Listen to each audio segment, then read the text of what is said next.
Bonjour à toutes et tous. Aujourd'hui, je vais vous expliquer mon installation de deux dashcam N2 Pro sur mon Duster de fin février 2019. Vous allez me dire pourquoi il a installé deux dashcam sur son véhicule.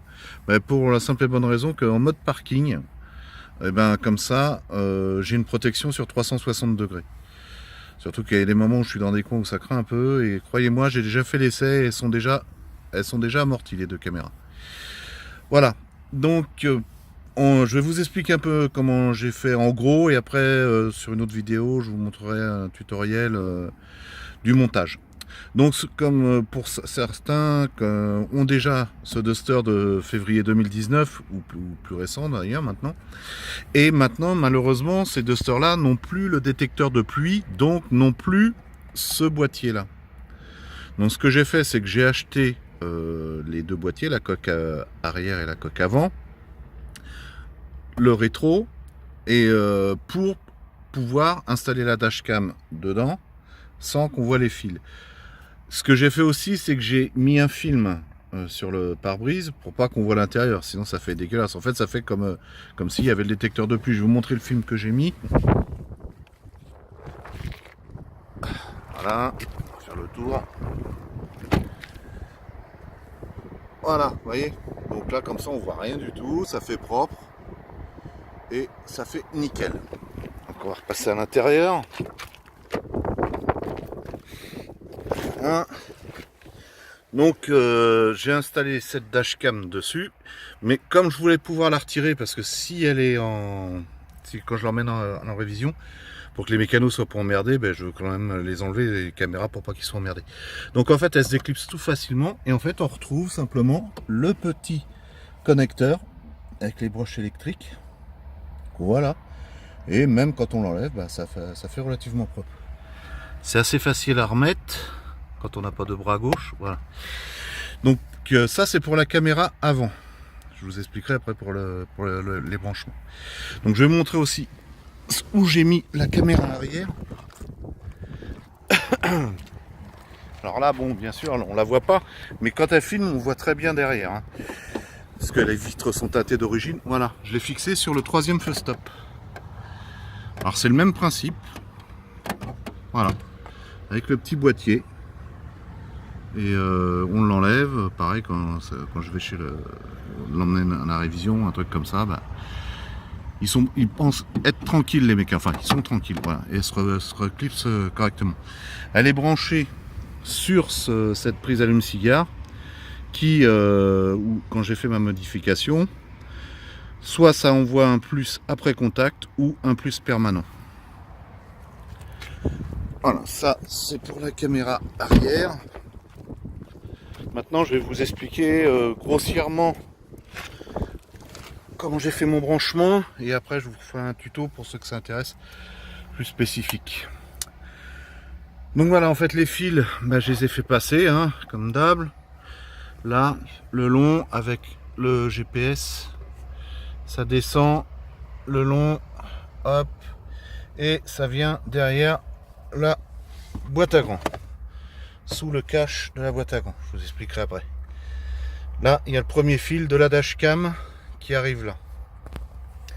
Ensuite, pour le plus après contact, je l'ai pris là, pareil, hein, comme sur la prise d'allume-cigare arrière, qui vient là-dessus. Donc là, c'est pareil, c'est soit le plus après contact d'origine, ou soit ça me balance un plus permanent. C'est au choix.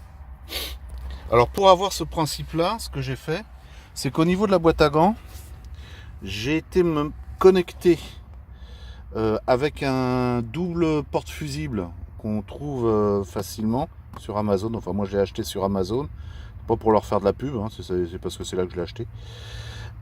Sur ce porte-fusible, on peut mettre déjà le fusible d'origine plus le deuxième. Comme ça, ça permet de ne pas faire de modification sur le véhicule. Comme ça, s'il y a un problème de garantie, on peut remettre tout d'origine.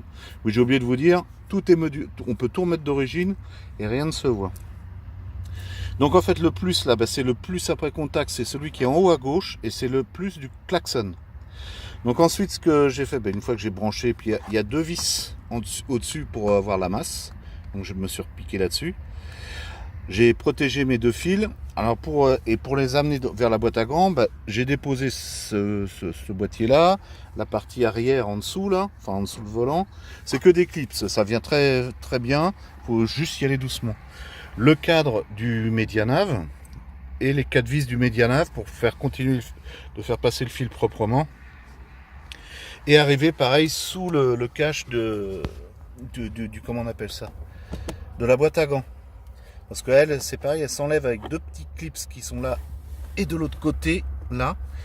Et ça se bascule. Donc ça va très bien. Et sur ce boîtier-là, vous pouvez voir là, j'ai mis un petit interrupteur en dessous. Qui a 3 positions. Position centrale 0. Position au fond plus après contact. Et position devant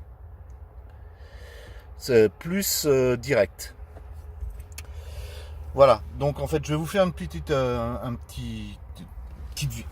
démonstration. Donc là la caméra est arrêtée.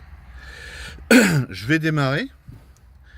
Et là ça va être le plus après contact qui va agir sur mes caméras. Voilà, vous voyez. Hop, elle s'est mise en route. Et celle de derrière, comme je suis souple comme un bout de bois, ça va être compliqué. Voilà. Vous pouvez le voir, vous avez le petit écran. De toute façon, je vous ferai des vidéos en roulant et vous allez voir, le rendu est très bon. Même à l'intérieur du véhicule, même en mode parking. Voilà, donc là, bon, j'arrive, je m'arrête. Je suis dans un endroit qui craint un petit peu. Bon, ben, je bascule mon interrupteur, comme vous voyez, elle s'éteigne.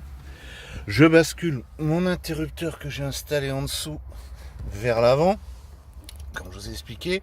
Et vous allez entendre les 2 dashcams se mettre en route. Là.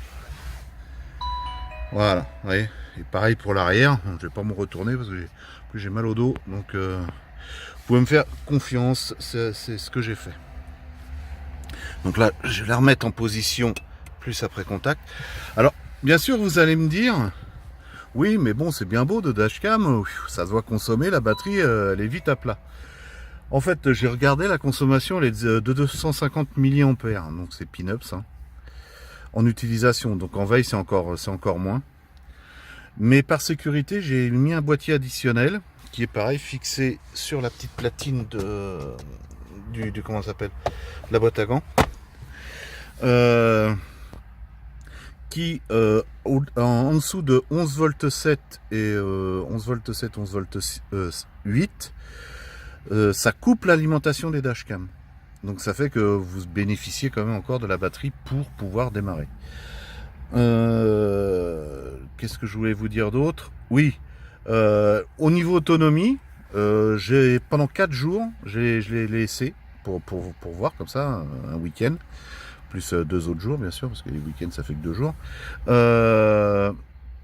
Et ben j'étais descendu à 11 volts 9. Donc, vous voyez, ça consomme en veille pas énormément. Et encore, elles avaient déclenché, j'avais 10 petites vidéos. Voilà. Sinon, bah, quoi dire d'autre? Bah, voilà, j'en suis très content. Le rendu des vidéos est bonne. Je vous ferai, comme je vous ai dit, un petit tutoriel pour ceux que ça intéresse. Et une vidéo aussi en roulant pour vous montrer un peu ce que ça donne. Intérieur, extérieur. Voilà, bah écoutez, c'était l'installation de 2 dashcam N2 Pro sur Duster de fin février 2019. Bonne soirée à tous et bon week-end. Ciao.